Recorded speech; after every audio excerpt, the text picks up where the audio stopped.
now, we're going to get into some more ENIC PR. We're going to get into the Vinai interview with Sami Mokbel. I mean, it's a whole 50-minute interview, so we can't go through every single word that was said, but we'll go through specific quotes. He was talking about the last day of the season, he says, and the fans and everything, and he says, I think it was just a huge outpouring of relief, but obviously a feeling of relief at the end of the season is nowhere near the standard of this football club. I mean, you don't need to say that, Vinai. I think we all know that. Then he was talking, he says, if you'd asked me a few months before I joined, when I was no longer an outsider, I would have told you the club was in a significantly worse state in some places than I thought. That is absolutely not meant to be a criticism of anyone or anything. It was just what I found. It was very clear that this wasn't some sort of turnaround that was required of a club, quite a few areas. It was a complete reset. If I had to generalise, I would say that on the non-football side of the club, in particular around the stadium operations and commercial, that the club was and is really strong. I think if you look at the football side of the club, over a time frame of 5 years or so, there's been an explosion in progress across the Premier League. I'm not saying that Tottenham didn't improve in that period, but what I can tell you is that when you look at where Tottenham were in many of those areas compared to where I believe other Premier League clubs are, there was a significant gap. In some areas, really quite worryingly so. I don't think that there was what I would call a relentless obsession with football success. Our training centre is amazing, one of the best, if not the best in the world. But when you look around, it looks more like a 5-star hotel than it does a performance environment. That will change over the summer. I think there are many areas where the club hasn't got the right level of expertise. I love it how he goes, this is no way a criticism of previous ownership, and then just starts to bash everything that the previous ownership has done. Really in a mess, awful. This needs we need to completely do away with what they did, but not criticising, but just we need to completely do away with them. Brilliant stuff. In terms of those areas, I would love if he went into more detail. Is it the scouting? Is it the analysis? Is it the data? Is it the medical team? Obviously, it could be all of it, but what he said, he went quite specific. Well, he didn't specific, but he said there are areas we're behind, and then he said some areas where we're worrying, the gap is worrying. So I really wonder if that's like recruitment probably, and maybe it's maybe analysis. I don't know. It's hard to know exactly what he means, but obviously if I'm looking at it, I think definitely recruitment would definitely be the area you would think there's a big gap. I think he's absolutely spot on. I think there was a time where Tottenham were ahead of the curve, I think, in the Premier League. And there was a time we were doing things probably better than most, not all clubs, but most clubs in the Premier League. We would be operating, even from a footballing point of view, to a higher standard. Probably for a very short amount of time. Well, I think considering how much money we were spending, I think for a fair amount of time. I would say up until pretty much we moved into the stadium. Maybe, or no, I would say up until probably the final year of the White Hart Lane, maybe. I would say up until then, I would say under ENIC, we were probably. I'm not saying all clubs. I'm not saying like the top clubs. I'm just saying majority of clubs in the Premier League, we were probably operating at a better functionality from a footballing point of view in terms of our processes than them. But the problem is we never moved on. We never advanced. We never developed. And then you've got then clubs in this day and age in 2026, they're getting so much smarter and so much more efficient and so much. They're getting so much more bang for their buck in terms of their recruitment as well. And we just got left behind. All these clubs, like the middle of the range clubs, Brentford, Brighton, Bournemouth, Fulham, all these clubs are outdoing us at the moment. We're 17th at the moment. All the clubs above us are outdoing us. And that's because we had a good thing going, we rested on our laurels and we didn't actually progress our methods, and we're stuck in like 2012 or whatever it is, when we were 2015 when we were doing all right back then. But now football's moved on so quickly. Football moves on at such a lightning quick pace where we're still like going for managers at the time like Mourinho and stuff who were just well past him. Managers, clubs these days are moving very quickly. Bournemouth are getting Iraola, and Brighton are getting Hertzler and other managers. De Zerbi, they were at the forefront of getting managers like that who they could see where football was going and they could get ahead of the game, whereas we're still stuck in very old way of with older managers and older methods, and we were stuck in certain trying processes. to put plasters on gaping wounds that can't be filled. You know what I mean? It's ridiculous. I don't think it's plasters on gaping wounds. I think it's more. Well, those manager situations were. Yeah, to a certain extent. I think it's more they thought their processes were better than they were. So they thought, okay, we bring Mourinho and get him into our kind of process, and it'll be fine, and hoping that Mourinho would bring us up with his great managerial ability. But obviously, he was past it, and our process is outdated. You mix that together, right? It's a recipe for disaster. Then we moved on to a lot of other coaches, but the big problem was us. The big problem was Tottenham and the way we run the club, the way we run the footballing side of things. And it's outdated. It's completely obsolete this way, and it's been proven now because look at where we are. The way we run the footballing side of things is completely outdated. We need to modernise in many aspects, and all these clubs have done that. All the top clubs are the best in class with that. They've modernised with incredible investment. All the other clubs like Brighton and Brentford, they've just modernised, and they maybe don't have the investment to compete with the top clubs, but they've modernised their footballing processes. And then there's us and West Ham as well. There's a reason why West Ham are down there, is because they also are stuck in old processes, and they also haven't modernised. And so they're also down there. And so that's why we're the two clubs down the bottom. Arsenal is the real proof in the pudding, Arsenal fans hated their owners, the Cronkies, the massive protests against the Cronkies. And as soon as, they had that massive review, a lot of sackings happened at boardroom level and in and around the club. They changed everything about scouting, about conditioning, about medical, literally everything at that football club changed. With Mikel Arteta, Josh Kroenke came and took over from Stan Kroenke, and this one left and that one left.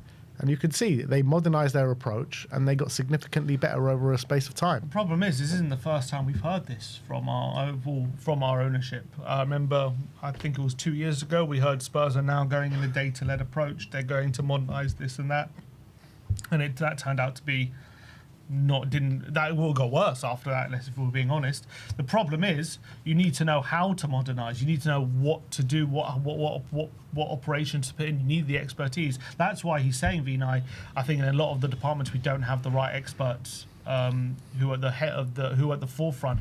It's not even about quality. It's about, obviously it is about quality, but it's about being at the forefront of football, knowing the trends, knowing kind of where football is, what direction football is heading. Arsenal, and Arteta, he's been at the forefront of it, where, I think every league winner in the top 5 leagues have scored the most from set pieces.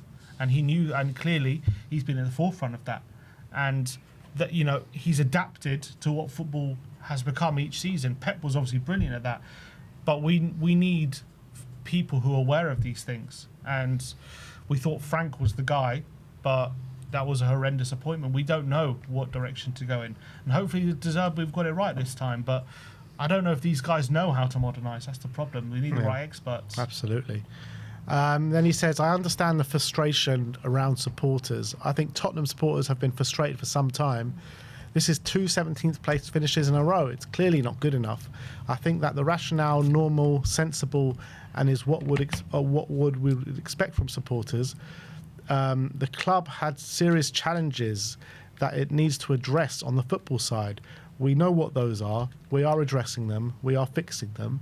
Those challenges are not disappearing overnight.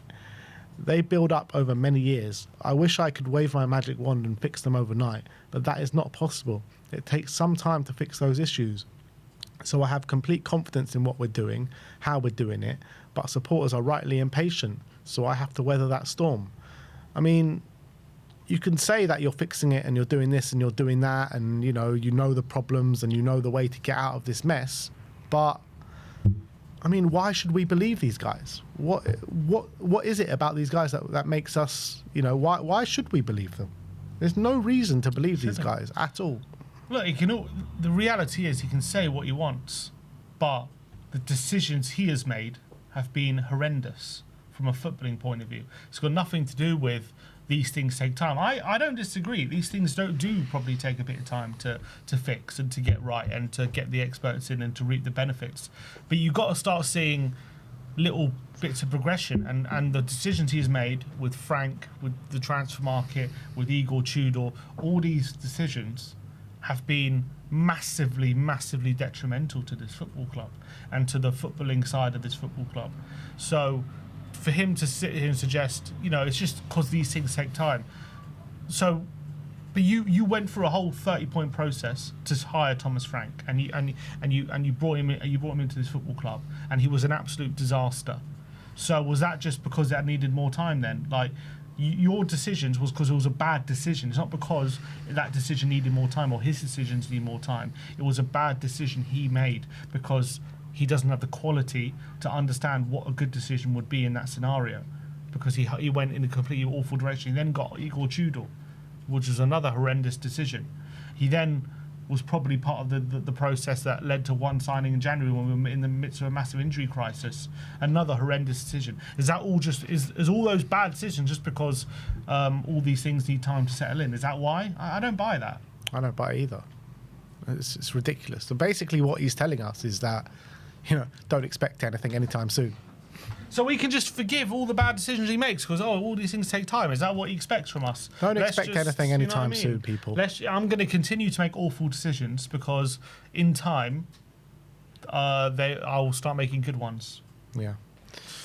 He's talking on De Zerbi, and he says it's hard to underestimate the scale of the challenge De Zerbi has walked into. It's hard to describe what a significant impact he's had in the dressing room with all the players. I think he's an excellent coach, and we think he plays a style of football that our supporters and the broader public want to see. So now you're interested in what the football of Tottenham fans, what the kind of football they want to see. Interesting, he says the broader public. Yeah. I mean, I don't know why that should matter. But Doesn't anyway, that's something he mentions. He says I think as well as like when Pochettino was playing, when we were in prime Poch ball, like we were a team that people loved watching, not just Spurs fans. I think everyone just loved watching Spurs at that moment in time. I think that's kind of what he's alluding to. I understand that, but it's not. I mean, you don't sign you shouldn't go into your thinking because it's what the broader public want to see. I just don't know why he mentioned that. It's what Tottenham fans want to see. That should be his full focus. But anyway, I think he's right about De Zerbi, and I hope that they just do what right by him and they back him and they get him the tools that he needs. And then he goes on to talk about the squad, and he said the squad needs work and the squad hasn't got the right balance. We need experience and leadership and also the kind of physical robustness to play in the most demanding league that exists. We need to strengthen the club over multiple transfer windows, but this transfer window in particular is going to be critical. Talk is cheap. So they say talk is cheap. We'll believe it when we see it. We heard similar things from the Lewis family today, which we'll get onto a bit later. So it just seems like the party line right now. This transfer window is the one, people. We hear it every year. When do we not hear it? This one's a big one. This one, war chest. This. And by the way, he's talking about the squad not having the right balance. I swear, Johan Lang at the end of the summer window being like, I think we've got a really good balance here now. Yep. They don't know what they're talking about. I mean, he's right. I mean, he's absolutely spot on, but it doesn't take a genius to say that. We all know it. They're the ones who've been denying it all season. All of a sudden, like admitting, it's the wrong balance and all this kind of stuff. I mean, again, actions speak louder than words. Yeah. And then he said Thomas Frank wasn't dealt the easiest set of cards. I mean, I would say that the cards he was set was given by you. So, he wasn't. 100% he wasn't dealt the easiest set of cards. But he didn't do himself any favours either in conjunction with that. So the ownership give the cards to the chairman. You are the CEO of the football club. You give him the cards. You give him the tools. So enough of this crap. I mean, he's right. He wasn't given the easiest set of cards, but also he wasn't the best poker player. He didn't know how to play his hand, and he was awful playing his hand. So Tottenham, we weren't given a great set of cards when we hired Frank. That was part of the problem. But 100%, Frank wasn't dealt a great hand especially compared to a lot of the clubs he's competing with and you're expected to compete with. I mean, he goes on to say a bit more about Frank. I don't know if you have it. No, I don't. What's he said? He says.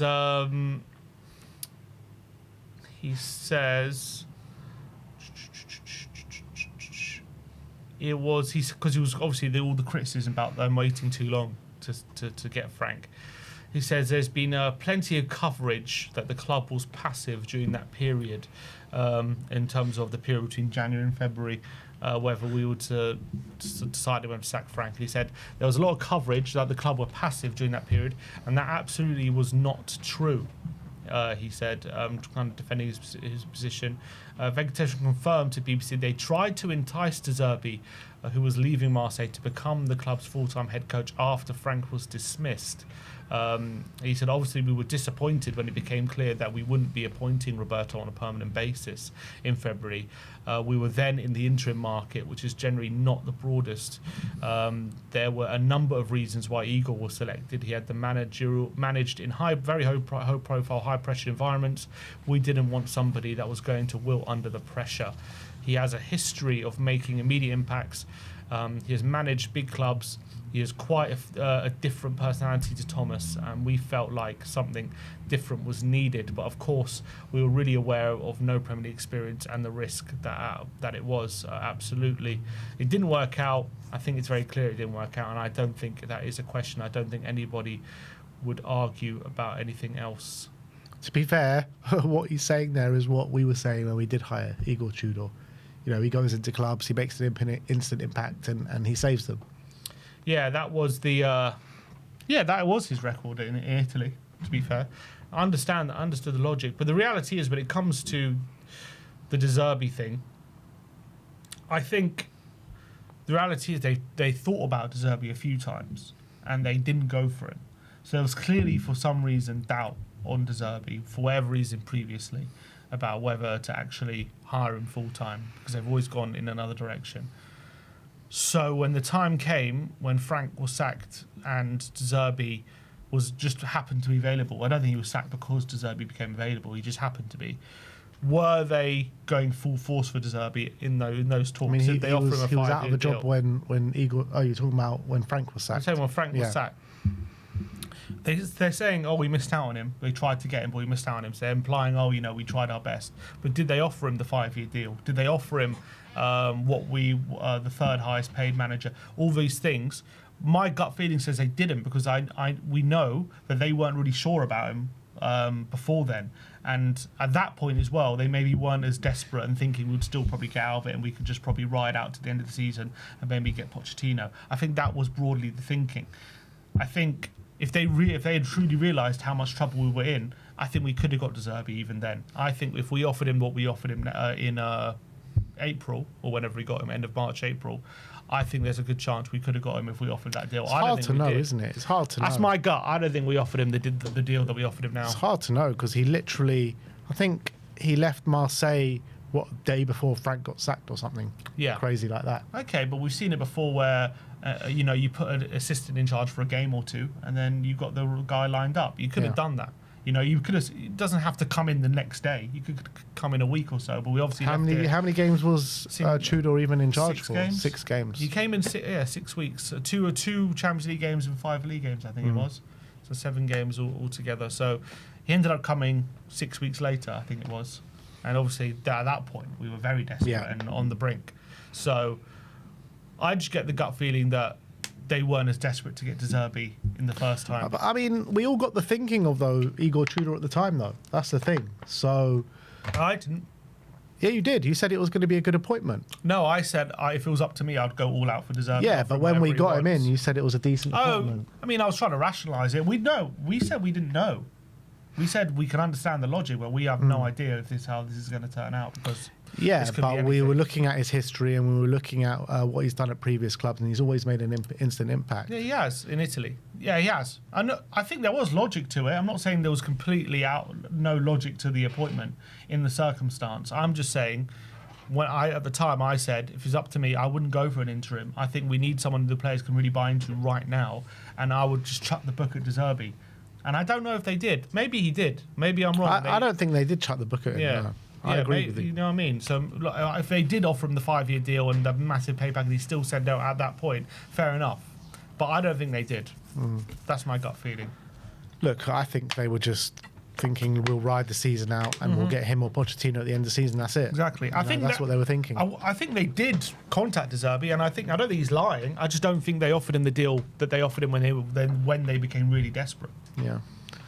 All right. Well, that is the Vinai interview today. Whole big 50-long minute interview. You can see the article from Sammy Mockbell on the BBC if you want to look into it further. But yeah, I mean, I don't believe a word of any of these guys say anymore. It's hard to really look at anything positive. Like, some of the things he said is good, and you're thinking, all right, cool. But if you weren't burnt so many times by what the higher ups at this club say, you might look at it in a different light. But yeah, at the end of the day, I'll say what I said when we heard the Lewis family. Well, we'll talk about the Lewis family in a minute. But what I said when the Lewis family first came to Tottenham, they're just saying what we want to hear. That's what they're saying at the moment. Now the season's over, season ticket renewals are up, and all this kind of stuff, and they're trying to get fans back on side. All they're doing is saying what Tottenham fans want to hear right now, which is all these things are going to change. It's going to be a new summer, blah blah blah. It's nothing that we haven't heard before. I'm not saying it won't be different this time. All I'm saying is I don't believe it will. Yeah. Let's move on to the Lewis family now, because